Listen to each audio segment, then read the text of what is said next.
Richmond, Virginia. Anna Karenina by Leo Tolstoy. Translated by Constance Garnett. Book 3, Chapter 32. Levin had long before made the observation that when one is uncomfortable with people from their being excessively amenable and meek, one is apt very soon after to find things intolerable from their touchiness and irritability. He felt that this was how it would be with his brother. And his brother Nikolai's gentleness did in fact not last out for long. The very next morning he began to be irritable, and seemed doing his best to find fault with his brother, attacking him on his tenderest points. Levin felt himself to blame, and could not set things right.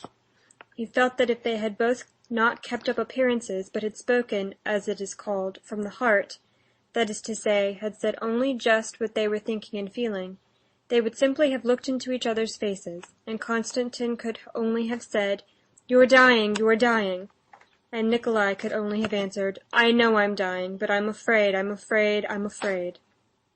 And they could have said nothing more, if they had said only what was in their hearts. But life like that was impossible, and so Konstantin tried to do what he had been trying to do all his life, and never could learn to do, though, as far as he could observe, many people knew so well how to do it, and without it there was no living at all. He tried to say what he was not thinking, but he felt continually that it had a ring of falsehood, that his brother detected him in it, and was exasperated at it. The third day Nikolai induced his brother to explain his plan to him again, and began not merely attacking it, but intentionally confounding it with communism. "You've simply borrowed an idea that's not your own, but you've distorted it and are trying to apply it where it's not applicable."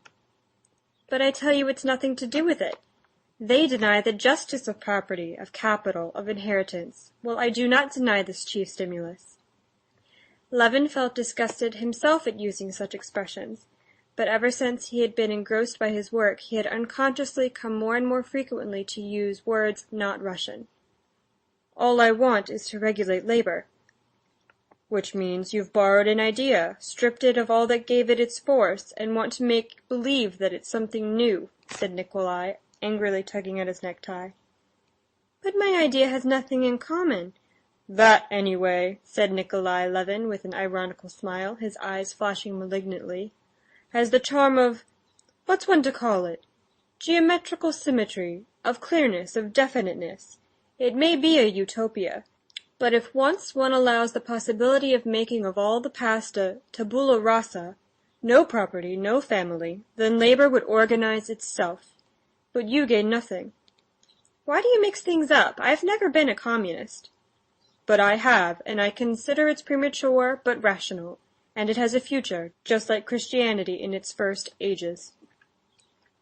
"All that I maintain is that the labor force ought to be investigated from the point of view of natural science.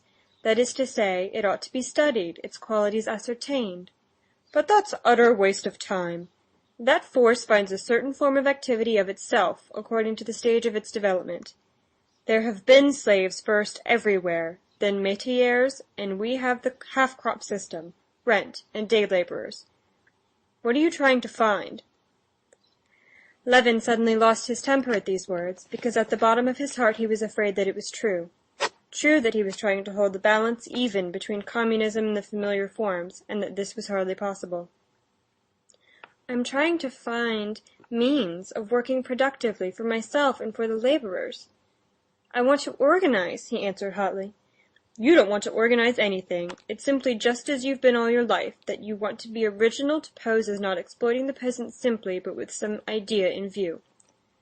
"Oh, all right, that's what you think, and let me alone," answered Levin, feeling the muscles of his left cheek twitching uncontrollably. "You've never had, and never have, convictions. All you want is to please your vanity." "Oh, very well, then let me alone." "And I will let you alone, and it's high time I did, and go to the devil with you, and I'm very sorry I ever came."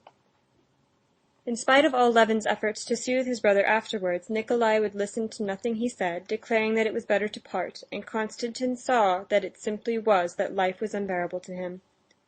Nikolai was just getting ready to go when Konstantin went in to him again and begged him, rather unnaturally, to forgive him if he had hurt his feelings in any way.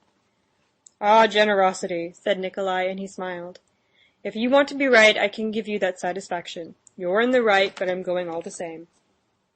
It was only just at parting that Nikolai kissed him, and said, looking with sudden strangeness and seriousness at his brother, "Anyway, don't remember evil against me, Kostya," and his voice quivered. These were the only words that had been spoken sincerely between them.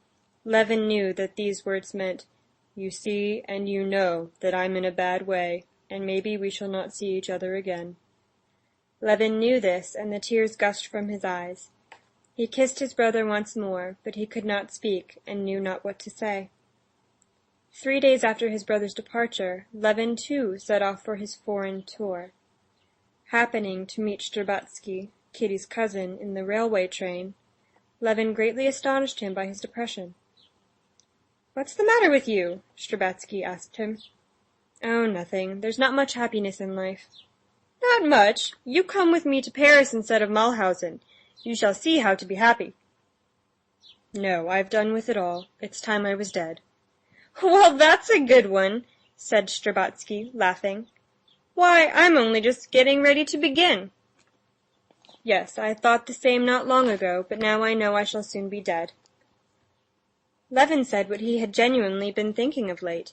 He saw nothing but death or the advance towards death in everything. But his cherished scheme only engrossed him the more. Life had to be got through somehow, till death did come. Darkness had fallen upon everything for him, but just because of this darkness he felt that the one guiding clue in the darkness was his work, and he clutched it and clung to it with all his strength. End of chapter 32. Recording by Amanda, Richmond, Virginia. deadwhiteguyslit.blogspot.com. End of Anna Karenina, Book 3, by Leo Tolstoy, translated by Constance Garnett.